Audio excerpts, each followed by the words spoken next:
Bonjour. Tous les jours, je croise des gens que je préférerais ne pas croiser. Mais bon, au moins, ça m'inspire pour faire des vidéos.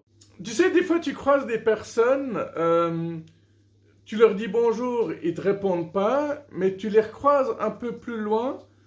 Et si tu leur dis, bah, je t'ai appelé, tu m'as pas répondu, souvent ils s'énervent. Ils disent, ouais, bah désolé, j'étais dans mes pensées. Bon, ils sont pas tous comme ça, hein. Il y en a qui vont se justifier en disant je suis myope, j'arrive pas à voir à 100 mètres, désolé. Bon, j'avais pas trop envie de parler des gens polis, hein. Je voulais plutôt parler des gens qui s'énervent tout de suite, hein. Quand tu dis à certaines personnes, tu tirais la gueule ce matin, bah, il y en a qui vont dire ouais, mais quand je suis dans la rue, je suis pas tout le temps comme ça. Et pourtant, ce serait drôle. Tu vois, ce genre de personne aurait l'air nettement plus sympathique. Si elle souriait un peu plus, oui.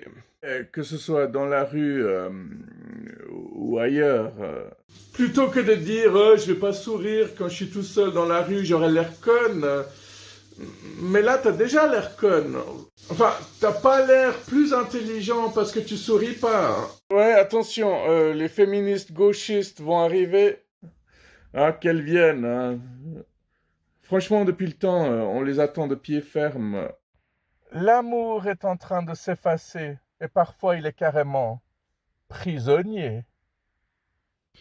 Les gens qui me disent tu parles trop, c'est souvent des gens qui n'ont rien à dire. Ou alors, dans la plupart des cas, c'est des gens qui parlent encore plus que moi, mais de choses nettement moins intéressantes.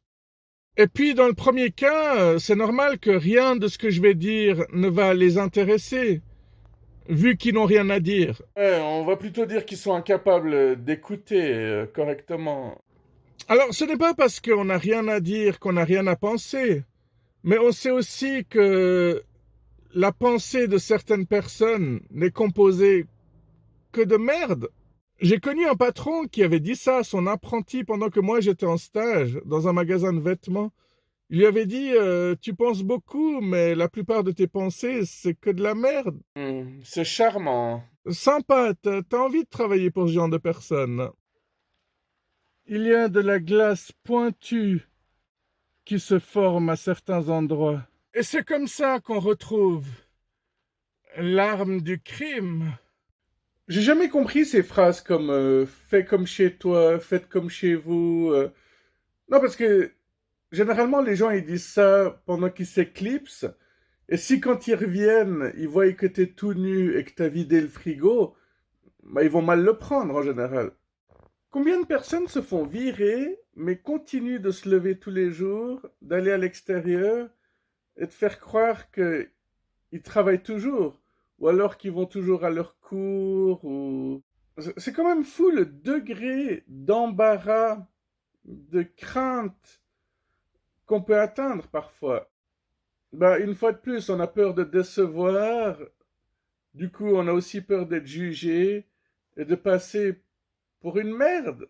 Ouais, surtout auprès des très proches, hein, comme tes enfants, tes parents, ta femme, ton mari, tes frères et sœurs. Personne n'a envie de passer pour ça. Même ceux qui disent je ne suis qu'une grosse merde, ils le pensent pas vraiment. C'est plus une façon de se rendre intéressant en se dénigrant, donc c'est pas la meilleure méthode. Mais généralement, on attend de l'autre qui dise mais non, c'est pas vrai. Mais même si quelqu'un dit mais non, c'est pas vrai, certains vont continuer à s'enfoncer. Si, si, je ne suis qu'une grosse merde. C'est comme s'ils voulaient s'enfoncer un maximum pour qu'on puisse les relever un maximum. Mais on sait très bien que la vie ne fait pas de cadeaux. Ah, ça dépend si tu as de la gratitude ou pas. Tout dépend de comment tu vois la vie. Ouais, enfin, c'est mon avis pour la vie. La vie est bourrée de surprises en tout genre, mais la vie n'offre pas de cadeaux à tous ceux qui se dénigrent. Ben voilà, c'est exactement là où je voulais en venir. Ouais, alors la véritable phrase, c'est si tu vois la vie comme hostile et les gens comme tes ennemis, ne sois pas surpris qu'ils le deviennent réellement. Ouais, faut arrêter de dire n'importe quoi. On nous prend vraiment pour des cons, hein. Ouais, plus t'es dans la réflexion, plus t'es un ovni. Enfin, un omni. Objet marchand non identifié. Ouais, il faut arrêter de dire n'importe quoi. On nous prend vraiment pour des cons, hein. J'adore parce que les gens qui disent ce genre de phrases, c'est pas forcément les plus intelligents, hein. Allez, je vais vous remontrer ces deux scènes. Alors non, tu ne les as pas encore montrées, donc tu ne peux pas les remontrer. Hein, tu vas les montrer, non pas les remontrer. Ouais, bref, montre-les, quoi. Ceci est mon ancien porte-monnaie, et celui-ci, c'est mon nouveau porte-monnaie. C'est quasiment les mêmes. Bon, c'est quoi l'histoire? C'est quoi le contexte? Bah, disons que j'étais sur un banc, dans un lieu assez fréquenté, et du coup, je pense que ça doit faire assez bizarre aux gens de voir un type comme moi, assis sur un banc, euh, avec deux porte-monnaies dans la main. Surtout si tu prends des billets et puis que tu les mets dans l'autre, ça fait un peu le voleur qui est en train de voir le magot, de constater le pactole qu'il vient de trouver. Oui, parce que les gens qui trouvent un porte-monnaie, ils vont pas fièrement déballer tout ce qu'il y a à l'intérieur à la vue des gens. Purée, il faudrait vraiment que je fasse des caméras cachées parce qu'il y a tellement de moments où j'adorerais voir en fait le visage des gens en gros plan. Mais c'est toujours fabuleux de faire en public des choses que tu ferais théoriquement chez toi.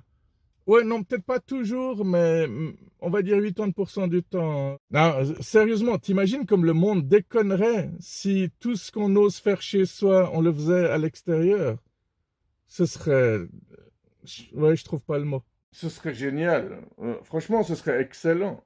Bien, merci beaucoup d'avoir regardé cette vidéo, et puis à tout bientôt, et puis musique. Oui, ce que j'aime le plus dans la musique, c'est la dissonance. Et alors, tu vas faire quoi?